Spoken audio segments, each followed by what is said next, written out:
Welcome everyone to the Central Library. My name is Erwin Magbanwa. I am the Programming and Special Events Librarian for San Diego Public Library. This is going to be a special treat today. This is our very first Lovecraft event I think that we've ever done for San Diego Public Library, so it's an honor to have you here. Just a few housekeeping notes there. Restrooms are out there in the lobby, just around the corner there. We also are going to close, the library closes at 6 o'clock, so if you plan to go in during the intermission at any time to go into the library, it is closed. We don't have the cafe open yet, unfortunately. We were hoping to have it open at this time, but we're looking at next month. But in the meantime, you can go to one of our fine local establishments here. I would recommend Lolita's around the corner. Really good food. Just a big thanks to the Friends of the Central Library. Because of them, we have programs like this available for you. They're the ones who support our programming. And one way to show their appreciation for them is to go to their Friends bookstore inside the lobby, where you can find a nice selection of gently used books that you can buy from the Friends and support our programming. So without further ado, I'm just going to go ahead and introduce Aaron Vanek from the H.P. Lovecraft Film Festival of San Pedro, I believe. Did I say that right? And I'm just going to go ahead and turn it over to him, and I hope you enjoy the show. Thank you, Erwin. Thank you, Erwin. Also, thank you to the San Diego Central Library for doing this. This is really cool. We hope to do more of these. So please tweet and post and comment your support of the San Diego Central Library. Let everyone know about this, because it'd be great to do some more screenings about authors like this. My name is Aaron Vanek. I'm the founder and co-director of the H.P. Lovecraft Film Festival in San Pedro, which is up in Los Angeles. It's about an hour drive from here, depending on traffic. We have postcards out on the table there for our upcoming festival, which is May 1st to 3rd. So please come by, and you'll see more films, vendors, games, art. It's a whole weekend long. So definitely check it out. What the schedule is today, we're showing stuff from our vault. That's been played before at the festival. The first thing you're going to see is a great documentary by Frank Woodward called Lovecraft, Fear of the Unknown. It explains Lovecraft's life, his legacy. It's got interviews with Neil Gaiman, Ramsey Campbell, Peter Straub, Guillermo del Toro, and a number of noted authors talking about how Lovecraft influenced them. That's about an hour and a half, and then we're going to take a break. A snack break, but again, the library will be closed then, and there's not much to eat around here. I do apologize. After that, we'll have a panel discussion with some panelists about Lovecraft. It'll be about an hour, about 40 minutes to an hour, and then we'll show a very special screening of the 10th anniversary of Call of Cthulhu, the silent movie. It's been 10 years since Call of Cthulhu came out. I do have some short films as well. So depending on our schedule and how we're running, I might show some short films as well. This is all stuff that's played at the festival prior, so no new stuff this time. We're going to talk about Lovecraft for about an hour, and then we're going to show some movies. Depending on our time frame, we might do a couple shorts, but the main one is The Call of Cthulhu, which is just an awesome film, and I encourage you to stick around and check it out, because it's really cool. But right now we're going to talk about H.P. Lovecraft. I'm going to call some people to the stage. First in line is Shane Haggard, an educator from San Diego. Shane, come on up. Take a seat. Give a round of applause. We're talking about the science of Lovecraft. Miguel Rodriguez, your local boy, who runs the Horrible Imaginings Film Festival. Round of applause for Miguel. He runs the film festival. And then Cody Goodfellow to the stage. When he comes in, he'll just come running up. It's hard to miss Cody. But I wanted to get started. H.P. Lovecraft has had such a huge influence. I'm assuming everyone here saw some or most of the documentary Fear of the Unknown that just got played. It's had a huge influence. This kind of semi-obscure author from New England, Providence, Rhode Island, never had a lot of fame or fortune when he was living, but after his death, it's just become this phenomenon, this unbelievable phenomenon that every practitioner of horror, whether it's film or television or literature or comic books, music, anything, has in some way influenced him. And personally, I think of Lovecraft as like the J.R.R. Tolkien of horror. You know, if you talk about Tolkien's influence on fantasy, it's massive. and I think Lovecraft's had such a huge influence. So to our missing one panel, what do you think is either the cause of Lovecraft influence, and how big is it? And we'll start with Miguel. Well, hi. I think the influence can be tracked down to Lovecraft introduced a sort of, one could say, would be like the enlightenment of horror. And what I mean by that is horror has a lot of roots as we know it in a Gothic tradition with really, honestly, Catholicism plays a lot into what we think of horror. Things like The Exorcist or Dracula, or crosses, Gardas, and garlic on the windows. And Lovecraft kind of hit the science fiction horror elements years before the 50s when that became really popular. So it almost changed things in a lot of ways. And I think adding that kind of pseudoscience and oftentimes actual science elements to the horror spiked things for people. And I also think a big reason for his influence is, frankly, his nihilism. In a lot of ways, I think a lot of the people who read his fiction find some catharsis in that nihilism. And we can just explore that further. But well, when I think about Lovecraft and I think about his work, what draws me to the horror of his is the fact, from a science standpoint, since I am a scientist by nature, that he did a lot of talking about the horror from a scientific aspect, which people who were in the know, that were in the universities and so forth, they had this understanding of science, and it was a big part of the era. And he used that to help make the stories just more intense, in my opinion. They just felt, oh, I know about something about, I've heard of Einstein and his relativity, I've heard about this, I've heard about that from the papers. And he used that to make the stories just more frightening in a lot of ways. And that's the way I feel he influenced a lot of the way we think about horror and science to put together, is how he put what people were seeing every day into something they would be afraid of. I want to get a quick poll of the audience real quick, so then I can sort of scale this. How many of you have read H.P. Lovecraft before? Please raise your hand. Okay, hands down. If you have not read Lovecraft before, put your hands up, because that's a minority. Okay, so there's just a few of you. So if you haven't read H.P. Lovecraft before, obviously I strongly recommend it. They have a lot of great books here at the library, which is right here. Erwin was telling me that a lot of them are checked out already, so you might have to get on a wait list because they're very popular, which is good, which is great. There's a lot of similar authors to Lovecraft that's read here, and you can get him at bookstores. He's reprinted over and over and over again, and some of his fiction is also free online, but I didn't say that. He wrote essentially about 65 to 68 short stories, some of those being very long, a huge collection of poetry. He actually did write a lot of poetry, but what he was mostly writing was letters. He's written probably like 1 million letters, and those are like 2, 3, 4, 5 pages long, to a lot of further authors such as Robert Bloch, who wrote Psycho, the classic Psycho, August Derleth, Ramsey Campbell, and things like that. So he's very encouraging of young authors.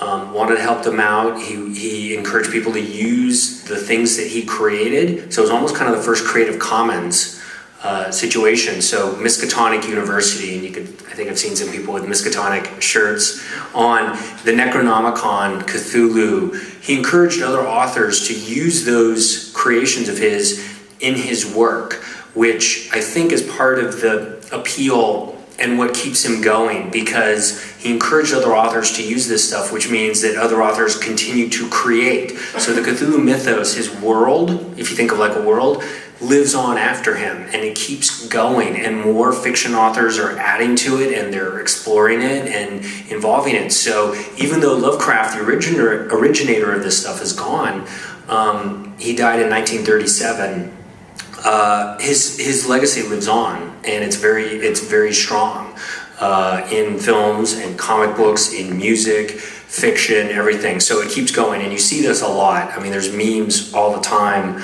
of Cthulhu, stuff like that. So some of the reasons that he was so popular, not just because he allowed the other people to use his works and his creations, but that he based his works, his stories in real places and real things. A lot of the haunted houses that he explains in his stories and describes exist in Providence, Rhode Island. The Shunned House, there's a story called The Shunned House. That house exists, it's still there. It's a bright, cheerful yellow. It's very unusual. But it's there, you can see it. There's a walk, you can see the pictures in the documentary. The case of Charles Dexter Ward House exists. It's a real house that inspired him. So if you walk around Providence, you can see the buildings that Lovecraft wrote about. It's really amazing. By the way, the case of Charles Dexter Ward is the theme for the film festival this year, the H.P. Lovecraft Film Festival. So I'm going to do a plug of our film festival. We're going to be showing the Haunted Palace print, 35mm print of the Haunted Palace, directed by Roger Corman, starring Vincent Price. It's the first adaptation of H.P. Lovecraft to film that I know of from 1963. So it took almost 30 years after Lovecraft's death to adapt his works to the screen. We're also doing a very special screening of the movie The Resurrected by Dan O'Bannon, who's the screenwriter for Alien. And if you saw the documentary, they mentioned Alien as being the Ridley Scott movie Alien is very Lovecraftian. Well, the screenwriter's Dan O'Bannon, who's a huge Lovecraft fan. He directed an adaptation of the case of Charles Dexter Ward called The Resurrected in 1991. The producers took it away from him, re-edited it, and he hated it. He says it was like aborted before it was born. But what we have is his widow, Diane, is going to bring a director's cut of The Resurrected. You're actually able to see a director's cut of what Dan wanted to do. So May 1st to 3rd, H.P. Lovecraft Film Festival. One of the other big appeals of Lovecraft is not just the real locations, but science. He was in a very bright, enlightened time of science coming in. So, by the way, Cody Goodfellow, everybody give it a round of applause for Cody Goodfellow. Cody Goodfellow, author. I haven't actually introduced everybody, but we shouldn't apologize. Miguel Rodriguez, Cody Goodfellow, and Shane Haggard, my panels. So, round of applause real quick for everybody. Yes, I went to the Tilted Kilt right across the way, and I went really fast. Really? Yeah, that's what you should have done, Cody. You could have got a report. We'd also be there. Yes, we could have. Yeah, I could have invited you all over to Tilted Kilt. So, we're talking about H.P. Lovecraft. Yeah. And I want to talk about like his science, the science in Lovecraft and the science of his stories. So if you read a lot of his stories, he's talking about Yuggoth was the new planet Pluto, then planet Pluto discovered, Mountains of Madness, Shadow over Innsmouth, From Beyond. A lot of his stories involve what at the time was cutting edge science or just beyond the cutting edge. So I'd like to have Shane, who's one of the local instructors here in San Diego, about the science. So when you read Lovecraft's stuff, what do you see the science? Is it is this false? Is it fake science, or is it real? And how does that work? That's one of the things about why I like reading a lot of his stuff, is because I'm a chemist and an engineer by trade, and his science holds true to the actual science. Like the color of outer space, for example. They talk about the meteor hitting, and he talks about how they test the meteor and how they test, the spectroscope of it, and they test it with all the reagents. And the science that he talks about is what you would actually do in a lab for something you don't know about. You would take a sample, you would subject it to acids and bases and water and to test and electricity and magnetism, and you would run these tests, the spectroscope, to see what spectra it give. He talked about science. It's very true science. Mountains of Madness is one of my favorites to read because it reads like a scientific journal or manual, and his descriptions were just spot on. And he incorporated a lot of the new science, the new ideas that were coming out in the time into his works. He talks about relativity and Einstein. He talks about the new geometric and mathematical things that they were coming up with Heisenberg and Schrodinger, and talking about this new idea of quantum mechanics and these new realms and new dimensions. So his science was extremely sound. Some of it may be a little far-fetched in some ways, but not that far-fetched. You could actually, at that time, think, yes, this is possible. Even today, reading it, I think sometimes that, yeah, I know this is never going to happen, but how far away from this actually being true in some cases? So his science is really good. As it said in the documentary, he was fascinated with chemistry and then astronomy. The only thing that kept him back was the fact he didn't have a good math background. He had a solid foundation in the sciences. In fact, he studied with some of the great scientists.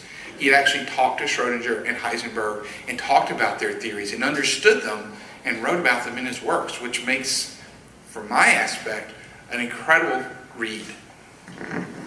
A lot of the stuff that I found that Lovecraft talks about starts coming true, which is very frightening in a certain way, this horror author. And it's things like, in modern science, they discover that there's a giant black hole at the center of the galaxy, devouring everything, which if you read his stories, is the god Azathoth, the demon sultan, that's just mindless chaos. And if you sort of put that together, you're like, did he predict that the center of the galaxy is just this devouring black hole? I mean, if you could think of these alien gods that he writes about, it's like a black hole. It's not necessarily conscious, it's just this devouring thing. That's a black hole.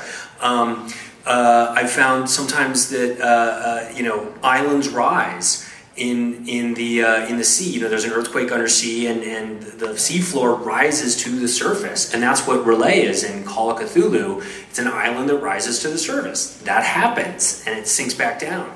So it's always kind of funny as when you hear about like giant squids, deep sea monsters that we're discovering. Giant sucker wounds on whales that end up, and the more that science goes, the more I sometimes go, Lovecraft was right way back in the early 20th century, and it's kind of frightening.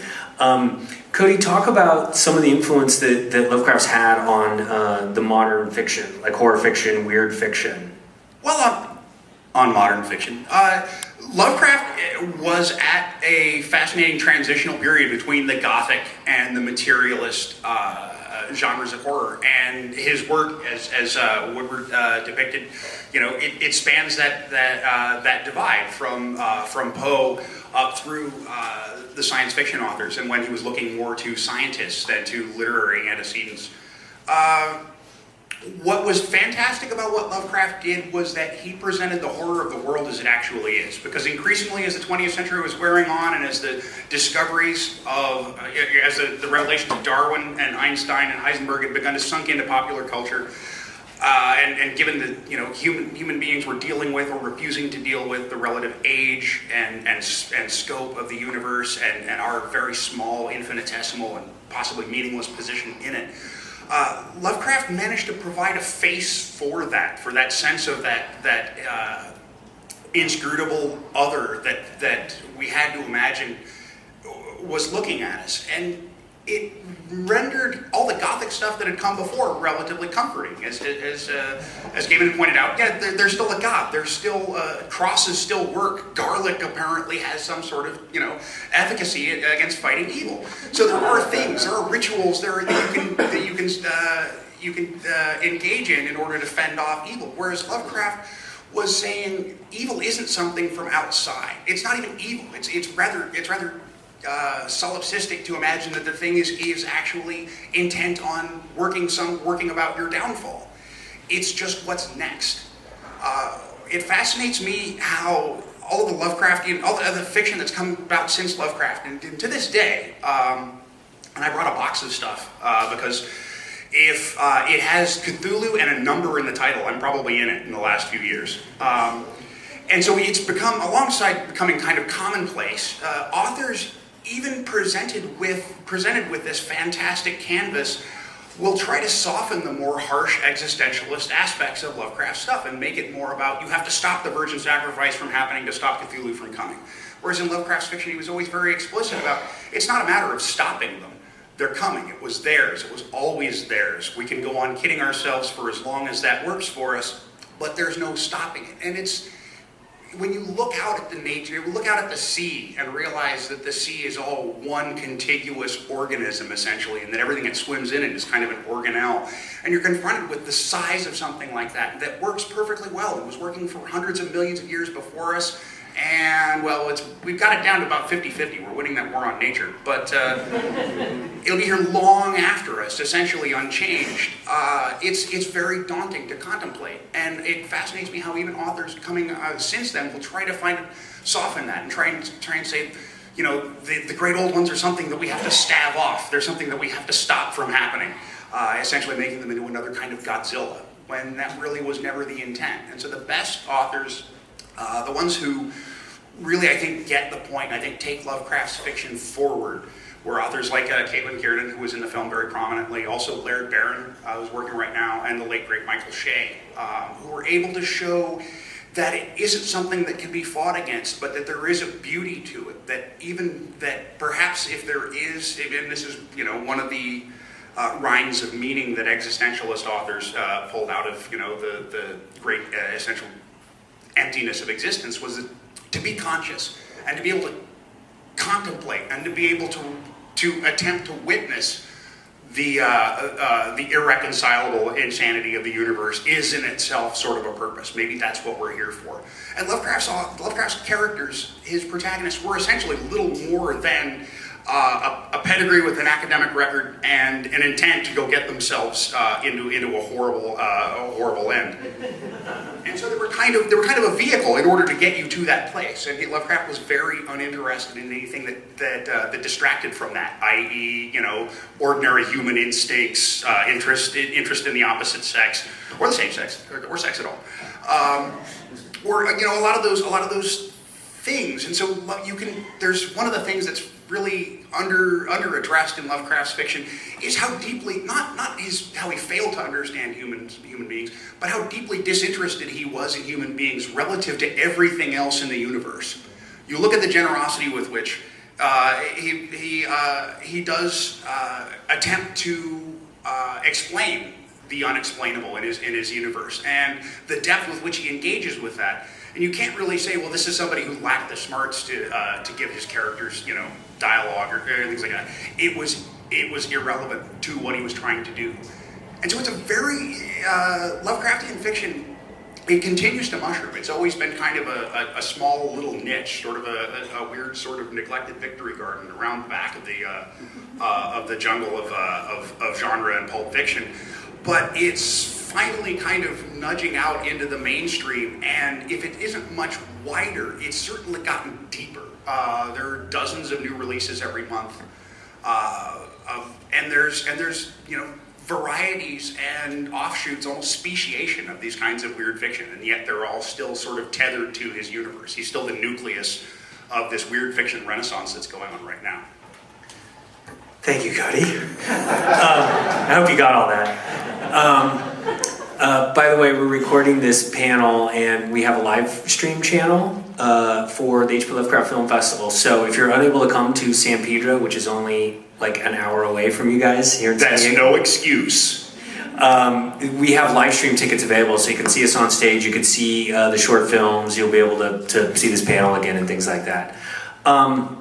I do want to delve, we'll get to some questions and comments from you guys in a second, but I want to delve into the controversies of Lovecraft, the controversies behind Lovecraft, and I think there's more. The most obvious one that could be a whole panel in itself is Lovecraft's racism, which is definitely something that could be looked at. It was addressed in the film, so I do want to look at that, but the first one that I want to look at is how real was his stuff. Now we're talking about real science, real locations. One of the big things that happened was people thought the Necronomicon, which Lovecraft created, was real. And in the 70s, 60s, 70s, all these old antique bookstores are like, do you have a copy of the Necronomicon? And we're like, what are you talking about? And some enterprising soul who went by the nom de guerre Simon created an ace paperback version of the Necronomicon called the Simonomicon, sort of, that's pejoratively called. But other Necronomicons are out there that you can get. But it was this completely fictional book that Lovecraft created. But what I think he did is that he tapped into the idea of this great book that has all this forbidden knowledge in it, and if you can just kind of decode it, you can learn the secrets of the universe, is one of the controversies. So talk about that. How real is Lovecraft, and how are people like what they said in the documentary, people are believing this? Are you seeing this? Are you seeing people do things like this? I have a story, actually. Yes. So, speaking of the Simonomicon, it's funny to think, here's an anecdote of kids in high school, this is actually personal experience, going into a Crown Books at the local mall, and the paperback copy of the Necronomicon is sitting on the book next to like Garfield and some other smut, and Shoved in properly. one of the high school students grabbing it off the shelf ferociously and screaming, "Oh my God, man, they have no idea what they have here." and Like maybe the plutonium. it goes back to your first question about what's the influence come from, and I think partly the influence came from the fact that Lovecraft is almost an early prototype L. Ron Hubbard, in that he's created this weird kind of pop culture religion that some people, with varying degrees of intelligence, have kind of fallen for to some degree. And even the people who haven't fallen for it completely still are kind of fascinated by the idea. I don't know if you've ever read Foucault's Pendulum by Umberto Eco, but it does kind of follow the same kind of notion of this religion or this cult didn't really exist, but it will exist. Exactly, it will exist if we kind of make it happen and fool enough people that it did. And so I think to some degree, the fact that he does. By the way, him including real buildings, Lovecraft had a really intense fascination with architecture, and so there are a lot of his short stories where he just goes on, and someone's taking a walk and describing everything they see. And his letters are a lot like that too. But if you read his letters, which I've read way too many, more than I should probably admit, he has said things like, and these are probably in his dark moments, that he doesn't believe anything that he's writing, and that he writes weird fiction to escape the banality and the oppressive boringness of what he feels is his life. And I think he's written that to, I believe that one was to Ronnie Howard, who created the Conan series. And around that point, he allowed Ronnie Howard to... Ron Howard. Yeah, I'm thinking of Opie now. No, but Robert Howard, the author who created Conan, that's around the time he allowed him to use some of his history where Conan maybe takes place in a kind of Lovecraftian history, prehistory rather. But I think, a lot of Lovecraft's writing comes from his own kind of neuroses and oppressions that he felt in his own life. And for a lot of reasons, I think that's why a lot of people kind of identify with his writing, is because sometimes we feel those very neuroses ourselves. But then, I don't know. I think he believed in a lot of things. He wanted to put his science in there, but I don't think he really believed in elder gods and some of that. Yeah, I think he specifically stated that he was a materialistic atheist. Very explicit that this stuff wasn't in. People were asking him to get the Necronomicon. He was getting fan letters, and so he ended up writing a little thing, I think is a joke, history of the Necronomicon, which only made it worse. Well, it's what he did that was beautiful, that convinced people, that really made it so seductive, was the interposition of these utterly baseless things. Abdullah Azrid, seek into the etymology just of the name itself, and it's troublesome.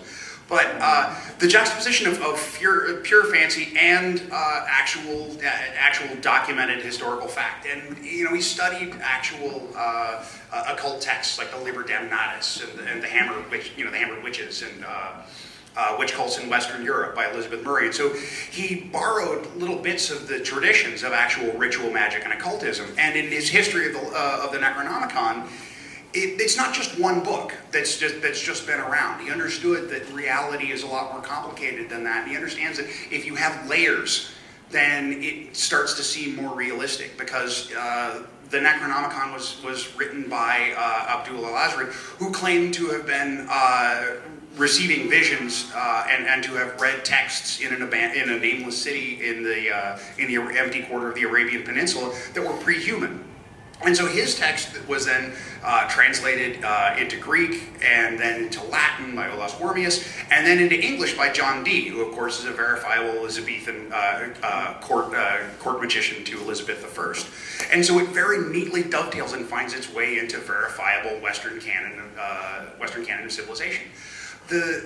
And throughout his stories, here and there, he would lay out, a couplet here or a spell there or a passage of particularly pithy cosmology, but he never fleshed out everything that was in there. I mean, it came from someplace else, and so there's no ultimate authority on the book and what's in it.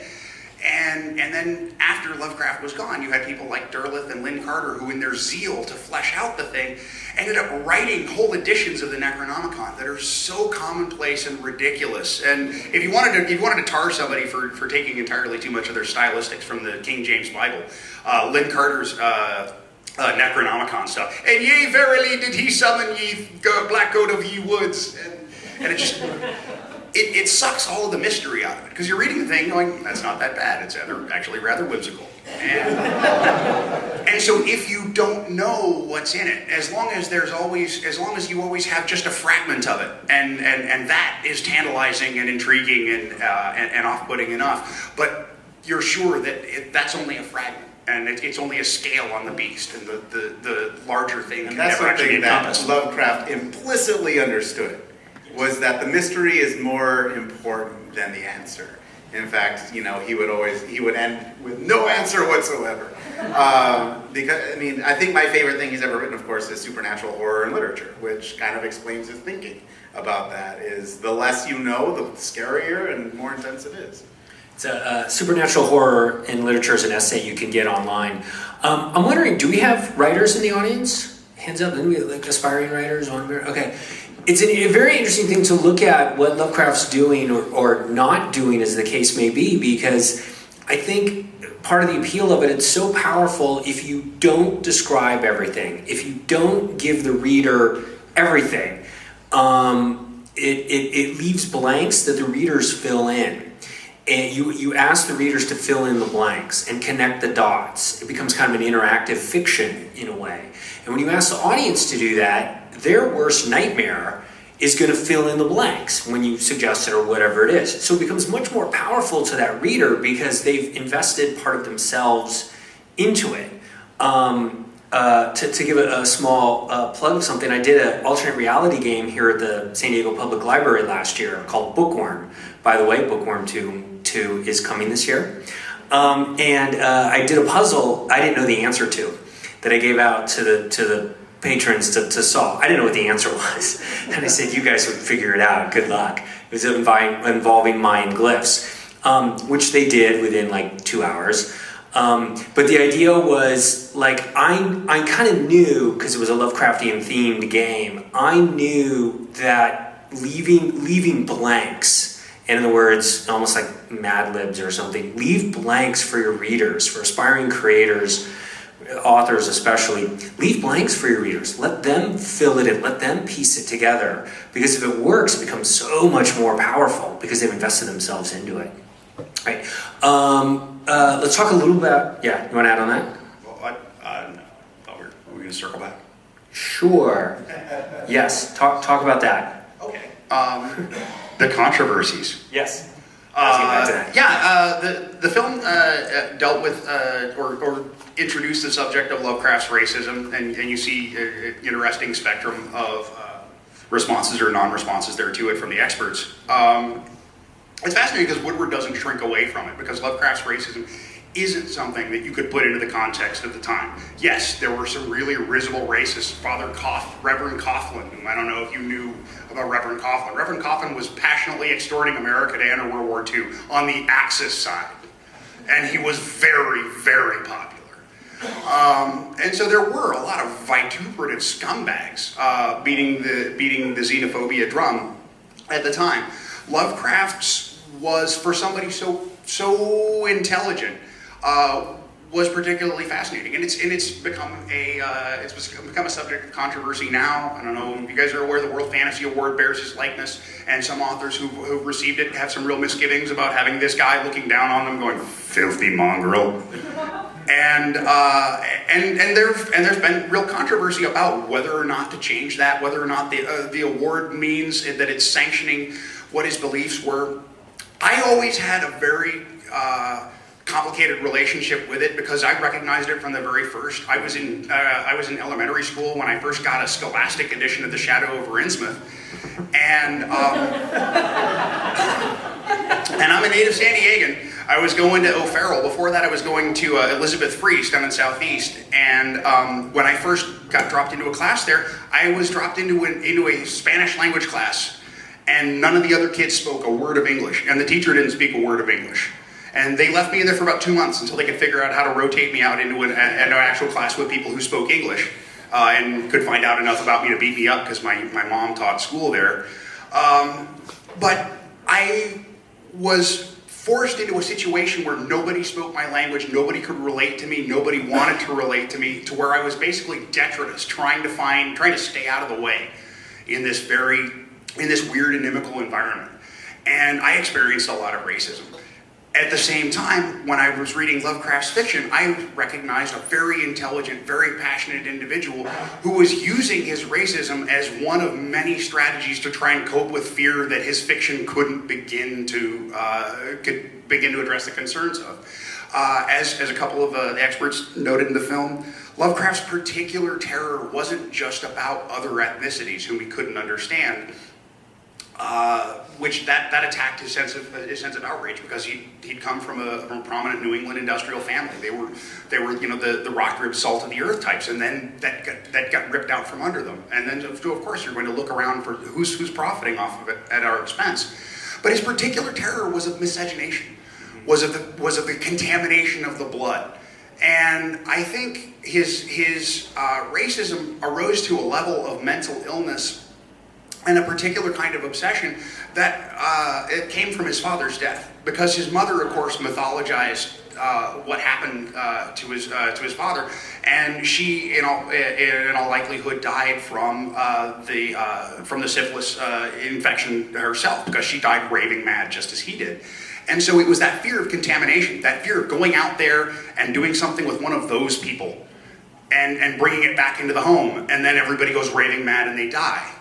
That's that terror of what's going on in those homes that you don't understand. And we saw in the film, he wasn't really armed very much to understand a healthy, normal American family. And so foreign cultures that were burgeoning at the time, when everything that he knew and took for granted had disintegrated, he had to try and find some sort of understanding, some sort of a mythology for it. And yeah, it's kind of... It's educational and in a cautionary sense, because you can understand how racism and prejudice and that kind of hatred can find its way into any mind that needs it badly enough. It's not merely, it's an oversimplification to call it, well, it's just ignorance, they just don't know. Well, very intelligent people, if they have enough of a reason to, can concoct all kinds of insane rationalizations for why they fear what they don't understand. I gotta say, I really appreciate you saying it's not... And unfortunately, in Woodward's documentary that we saw, there are a couple of people who it's a little disappointing. It's like, oh, it's just a product of his time. And he went to the woodshed. Well, Salon took him to the woodshed. If you read his letters with his contemporaries, they all frown upon how insistent he is. Even Edgar Allan Poe. Except for Howard. Howard was racist, no doubt about that. But Howard didn't put it like... Some of Lovecraft's stories have the racism as an element, as... there's this mongrel race that some people stem from. You see elements of it actually in his fiction that you don't see necessarily. But I think and the white apes and all kinds of things. It's really uncomfortable stuff. But and I think so. The reason I really like that you draw this. You said that it's not necessarily that he's a product of his time. Is that tends to be used as an excuse to avoid the conversation. It's like, oh, everybody was racist then. Well, yes, racism was huge then. Guess what? Racism's still around now. But but that's a cop-out. It's a cop-out, and it does block us from being able to discuss. A lot of what you're talking about is his real-life neuroses that find his way into his tales that a lot of people, that's where a lot of the fear comes from. It's the same kind of it's the same starting point that the racism comes from, just like you said. But we do need to recognize that it's there and that it's deeper than just product of its time. Absolutely. Yeah. Absolutely. Jane, do you have any? I just think when you talk about the racism from my point of view, the scientist again, everybody he talks about that is knowledgeable is a white male. Yeah. That's it. Nobody else. It's just white males. Everybody. Miguel Rodriguez here. Everybody from the universities are white males. Everybody who studies is white males. All the people who are in the know are white males, and that's it. And it's interesting to think about, some of the leading scientists of that time did not fit that idea, and he doesn't include any of that in any of his stories. It's always the leading expert is the white male, and that's all you ever see in his stories when it comes to the science aspect. Well, it's also interesting to address not just the racism, but the classism, because there are people, the white people who are lower class, whom he sometimes would refer to as the rustics, right? And obviously had lots of the really low intelligence kind of thing going on. But again, I think that is just He invented a whole new form of ebonics for Zadok. Oh my God! Yeah, the elements are definitely in the stories, so trigger warnings on some of it. But I think a lot of times, if you get past, acknowledge it, don't ignore it, but get to the concepts that he's dealing with, it's definitely fertile ground for the imagination. I was going to take some questions. Do you guys want to? Okay, so we got some time for questions or comments, so just raise your hand if you have. I'd really rather watch these short We got films. a bunch of them. Yeah, we got a bunch of films. Yeah, watch the first the one right there. Yeah. Yes, you. Okay. Yeah, we have a mic. Erwin, yeah, so we'll get a mic. You mentioned that some of the work is available online. And what I was wondering is, since it's been over 50 years since the author's death, wouldn't all of it be public domain at this point? Yeah, the famous, one of the number one questions we get is Lovecraft stuff in the public domain? According to all sources so far, yes. But I'm not a lawyer. Don't quote me on it. There are things that people are complaining no. But I know in Europe it's 75 years after the death of the author. So Europe, it's public domain, and it's 90, according to the Sonny Bono law, 90 years after the death of the author, which will give us, he died in 37, so someone do some math, 27. So 2027 will be public. But my belief is that they never renewed. He didn't have any sons or daughters, he didn't have any offspring. So no one renewed at the time. He had to renew the copyright, and no one did. But the provenance of his intellectual property is as Byzantine and mysterious and full of shadowy areas as anything he wrote. Arkham House asserted copyright control over this stuff to the point of, I'm sure all of you guys had deities and demigods, and they forced them to take Cthulhu mythos out of deities and demigods. And then later it was found that they didn't actually have a leg to stand on. Well, it wasn't Arkham House, it was Chaosium, because they were doing Call of Cthulhu at the same time. It was Chaosium's role-playing game. Nerds. Sorry. Same with Mel in the Bone. Same with the Mel in the Bone out of D&D's TSR book. It was a Chaosium deal because they were making games on at the same time. It's really sticky, and it begs the question of what's going to happen to all this stuff once Guillermo del Toro finally gets somebody to pony up $180 million for The Mountains of Madness. Oh, and the other big question, was that your question? No, I was just saying, you're proving it Mountains of Madness. Come on. Crowdsource it. Yeah. So one of the other questions we get all the time: when is Guillermo del Toro going to do Mountains of Madness? Well, it's on again, off again. Keep going. There was a full disclosure. I was consulting on a film that was a crowdsourced Mountains of Madness movie that was going to be animated, a full feature-length animated Mountains of Madness using the original Rurik paintings as inspiration. So if you read the Mountains of Madness story, Lovecraft refers to a number of actual artists that painted that he mentions. The animators were taking those paintings that Lovecraft mentioned and using that as the inspiration for the look of the film. But we didn't make the goal because you guys didn't donate. And so who knows when a feature-length animated Mountains of Madness movie, it was by a Canadian studio. So I saw a bunch of other hands. Yeah, right there. So a lot is known about, well, a lot of talk about how he got his inspiration out of his dreams, but I haven't heard much about where it goes from conception to final product. Does anyone know anything about his process? Oh. I don't know. I know what he's written in letters, and I know that a lot of it comes from him wanting to be Lord Dunsany. I think in terms of his process, I think, honestly, I don't know for sure, but from what I gather from his writing style and from what he's described with his contemporaries, if you read his letters, is he just wrote an awful lot to the point of obsession. And the fact that he wore his influences on his sleeve, like the aforementioned Lord Dunsany, or of course Edgar Allan Poe.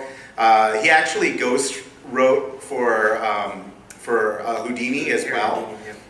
So he did get noticed, but in terms of how he took notes or how he did his research, I don't think any. Well, he's described some. There's a lot of those fragments. Yeah, fragments. And some of his fragments are undeveloped descriptions of a dream dream image. Nyarlathotep, or the one with the trolley.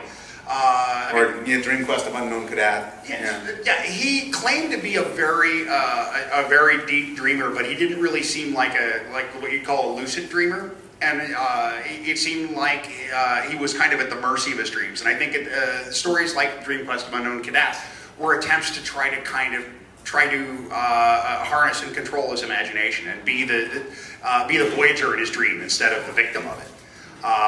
Like Bram Stoker described the initial genesis of Dracula as having come from a nightmare that he had, but it was only of a brief encounter with this fiendish individual coming down and out of a foggy street with glowing eyes, and it didn't really have any sort of a narrative. And I think those are the pieces that he describes in his fragments. It's usually an image that filled him with a sense of dread. And I think he would go in and start pouring in all of this rationale and history and the science and all these other things in order to try and build a foundation around that one moment of pure irrationality, which is the dream. And it was in order to try and interrogate it, in order to try and find out why did that strike me with terror. What was it about that? And exorcise it as well. I think that it comes from the desire to face this and try to understand it in an effort to exercise it. Yeah, if you can name it, then you can own it. I mean, and the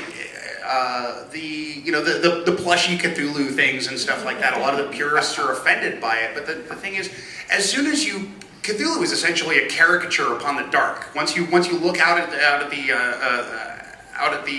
inscrutable vastness of space and start connecting the dots, and go, yeah, it looks like a rubbery anthropoid figure with an octopoid head. Then you've already caricatured it, and so it's already a very greased slide towards making it into a cartoon, because then you're trying to domesticate it and kind of show, oh, look, cute little sense of the meaninglessness of existence. That's where making films out of Lovecraft can be so difficult. Yeah, we can get in that. I'll get your question real quick. If you get a chance to go to the John Hay Library in Providence, Rhode Island, which is right by Brown University, they have a lot of his stuff on exhibit there that was donated. You could see his actual stories where he's crossing out and rewriting and stuff like that. Also, you can go online. Someone released a couple years ago the Commonplace Book of Lovecraft. So just look up Commonplace Book of Lovecraft and you can see all his fragment ideas. So he kept the Commonplace Book. He wrote a bunch of notes down, and then he'd kind of pick the ones that resonated with him and would flesh it out. But there's definitely rewriting that was involved in a lot of the stuff. So you can sort of get the process out of that. Okay, hands back up. Right there. Yeah, you. Oh, and there's a microphone going around. Let's go to the hard science. Now that NASA's sending a spacecraft out to Pluto, is there any effort to name features of Pluto? Yes. Yes, there is. So, thank you very much. NASA is sending a probe to look at Pluto, the former planet known as Pluto. And they have a crowd voting ability to name like the craters and stuff they find. And one of the options is Yuggoth, which is Lovecraft's name for Pluto. So I heartily recommend you all find that thing and vote, because something on Pluto must be named Yuggoth. Please. That's awesome. So yeah, you can find it. NASA's, you get a chance to vote for the features that they discover on there. If you remember nothing else today. Yes, Yuggoth, Pluto. In fact, the probe has already made it to Pluto in about its first pictures. So you can actually look now and find the first color pictures of Pluto. It's awesome. Thank you. It's indescribable. Yeah. My question is for Cody. As someone who's read a lot of your Lovecraftian fiction over the years, I've seen your Lovecraftian fiction develop from your first novel, Radiant Dawn, onto a lot of your work that appear in Cthulhu, Unbound 18, whatever. And I was wondering how you feel about exploring Lovecraft as a writer, how you feel you've grown to understand it through creating fiction, Lovecraftian fiction. Like how has your relationship to the mythos changed over the years as a writer? Excellent question. Can I answer that one, Cody? Can I answer your question? Go for it. I started out, when I was a kid, playing Call of Cthulhu and writing scenarios and stuff, which gave me a great grounding in writing novels, because it forces you to deal with the notion that your characters are ill-tempered mice trying to escape the maze that you've built, and they're not just on a dark ride. And so the Cthulhu mythos very quickly, I mean, it smashed, it knocked, Dungeons and Dragons and Gamma World and Top Secret and all that other crap right out of my head, because it was so much more compelling, so much more alien. It made everybody else's aliens look like sock puppets and grease paint. And when I wrote my first novel, I had been extremely unsuccessful, as nobody else has ever been before, in trying to market my short fiction. And a friend convinced me that, well, yeah, you should just go ahead and write a novel, and we'll self-publish it. And this was in 1999, before self-publishing became the raging volcano of money that it is today. Yes, volcano of delusion. But in it, I tried to lay out, basically, I tried to write a grandiose, epic Cthulhu mythos book, attacking the notion that it could only really be done in a short story or a novelette. And I wanted to do something that would do what Weird Tales used to do in the 30s today. Because what was neat about Weird Tales was that it was syncretic. It would mix, every story would mix horror and fantasy, or horror and science fiction, or science and fantasy, adventure and crime, and use these tropes and your expectations of where they were going against each other, so that you're finding yourself kind of constantly on tenterhooks, but you're in what appears to be familiar territory, familiar yet alien.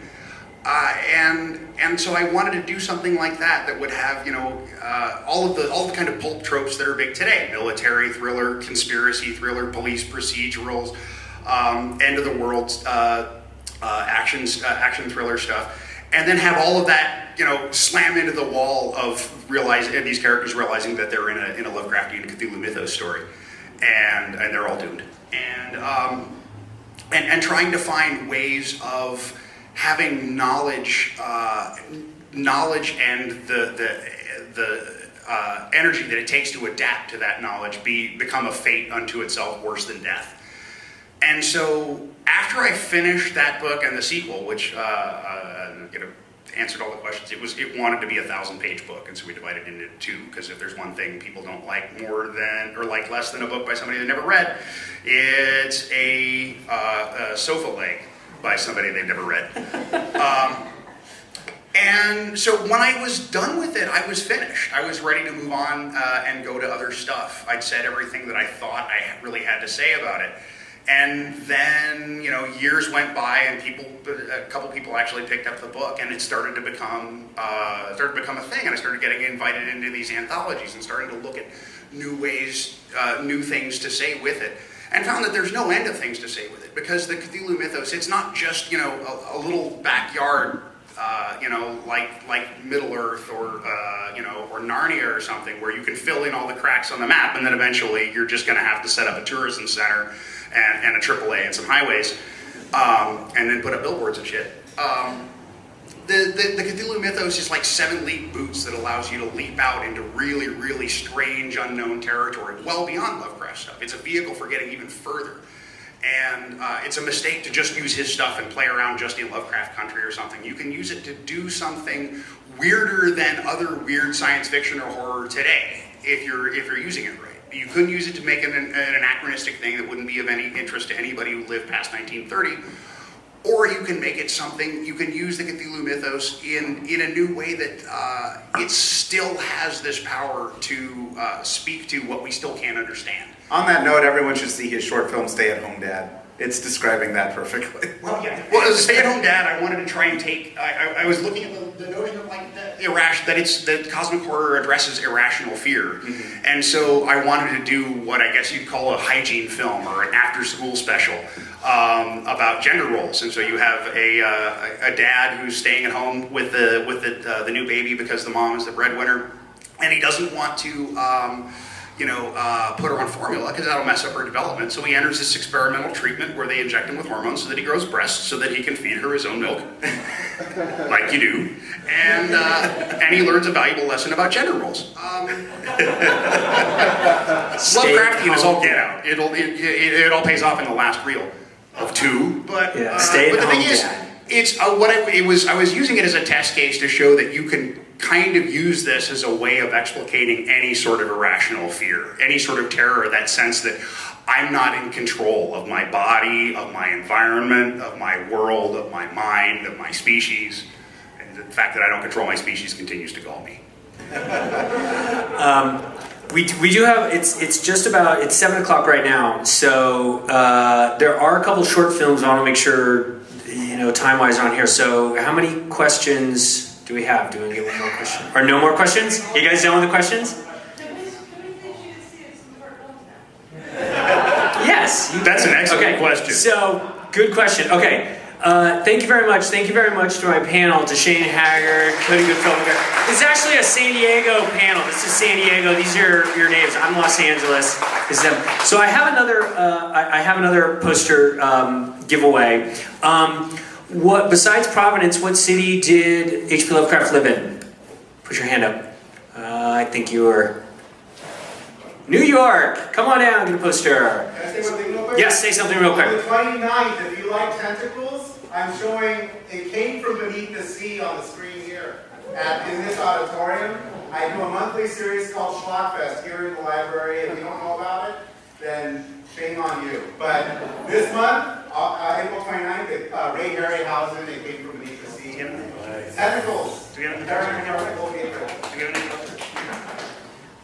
Sure, we'll do another one. Here, I got an It Came From Beneath the Sea trivia question. Well, I wanted to mention other films. There's another film festival coming up on Halloween, the second annual Fantastic Horror Film Festival coming this Halloween, and we have shirts for it right now, courtesy of Susan. Okay, courtesy of Joanne Thomas. Thank you. So we have a shirt from the Fantastic Horror Film Festival. Did you have a question? How many tentacles did the beast that It Came From Beneath the Sea have? This guy. 5. You win the shirt! You get okay, you got it, close enough. Just throw it. Why? If you can tell us why, between now and when you get the shirt, you totally get the shirt. Okay, so there's 3 short films that have played in the past. I'm actually going to two of them because one of them is mine. So I always feel bad showing my own stuff. So we can play the other one afterwards, after Call of Cthulhu if you want. So there's 2 films, one of which is called Black Goat, which is awesome. It almost won the film, and the other one's a very short one called the Necronomicon, which is a great take on what the Necronomicon is. Then we'll take another quick break. I'll do another giveaway, and then we will show The Call of Cthulhu. Thank you very much. Thank you very much, guys.